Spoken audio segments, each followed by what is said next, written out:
Well, I own my own house, my husband and I, but we rent the property the house sits on. Robin Zorch's rent for her manufactured home in Woodland has doubled in just the past 5 years. And now it's getting scary. Um, it's trying to figure out all the stuff we have to cut out so we can just pay the rent. Unfortunately, so many people are hurting and suffering from significant rent increases that we must be compelled to act. In an effort to slow the increase, legislators have proposed limiting how much landlords can raise the rent.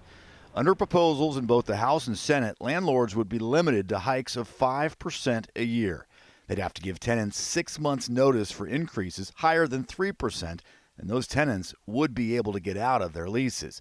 But critics say a cap will scare developers from investing in Washington. They won't do that if they have rent control hanging over their heads. Republican leaders in the House and Senate fear the law would contribute to the state's housing shortage. We shouldn't think small potatoes and worry about capping the rate at which rent can increase. We should think big and figure out ways to incentivize building more housing to actually bring down rents. You know, we're all afraid we're going to end up on the street. Robin and her husband Phil, who is disabled, are on a fixed income.